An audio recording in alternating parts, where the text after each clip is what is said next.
Merci beaucoup Pôle Énergie pour cette possibilité de présenter GRDF. Alors pour ceux qui ne connaîtraient pas GRDF c'est une entreprise française qui a 200 000 km de réseau, 5 fois le tour de la Terre, 11 millions de clients.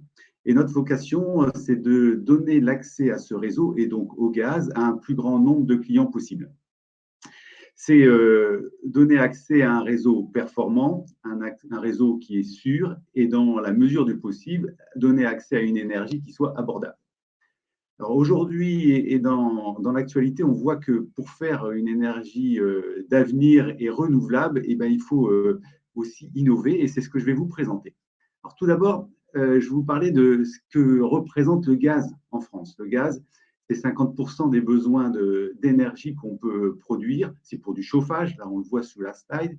C'est pour de l'industrie, bien sûr. C'est pour de la mobilité. Et c'est quand même une énergie qui rentre dans presque un foyer sur deux. Et donc, il va falloir qu'on trouve, qu'on imagine notre avenir et comment on va faire pour assurer cette autonomie dans les années à venir. Je veux bien qu'on passe la slide. Pour assurer cette autonomie et cet avenir, le gaz, on va le verdir. On le verdit, puisque ça a déjà commencé. D'un gaz qui est jusqu'alors fossile, on va passer doucement mais sûrement vers un gaz qui va être renouvelable, d'origine végétale. Alors, comment on fait un gaz d'origine végétale? Eh bien, il y a une solution assez simple, c'est la méthanisation. C'est un principe qui est connu puisqu'il repose sur le principe justement de la formation du gaz fossile, c'est-à-dire la décomposition de la matière organique sans présence d'oxygène. Ça va donner du méthane, du CH4. Et ça, on peut le reproduire. On peut le reproduire et surtout l'alimenter avec des, des sous-produits de l'industrie ou plutôt de l'agriculture principalement, qui vont produire, donc c'est des intercultures, entre deux cultures de production. On peut mettre des végétaux qui, une fois mis dans le méthaniseur, vont produire du méthane. Sur les trois cartes de France, vous voyez que de 44 installations en 2017, on est passé à 365 en 2021 et à la fin d'année, on sera au-delà de 500 installations.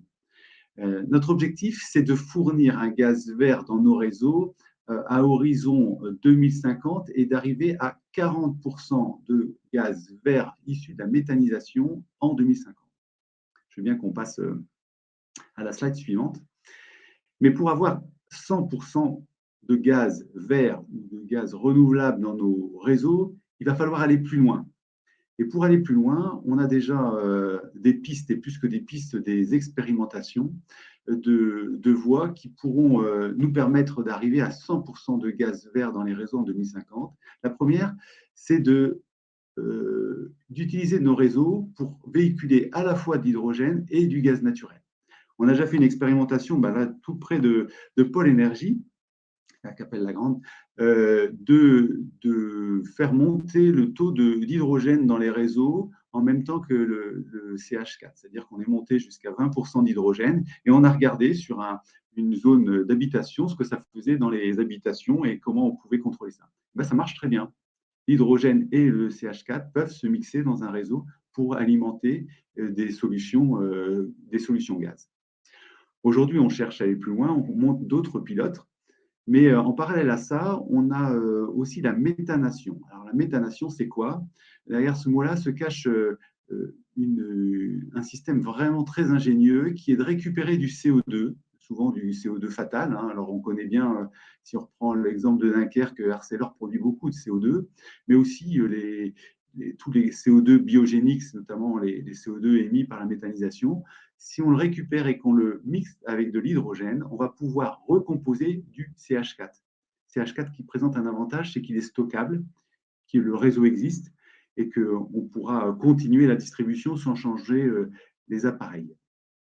Et enfin, il y a une troisième piste que GRDF étudie, c'est de dédier des réseaux uniquement à l'hydrogène. Alors, on va faire nos premiers tests.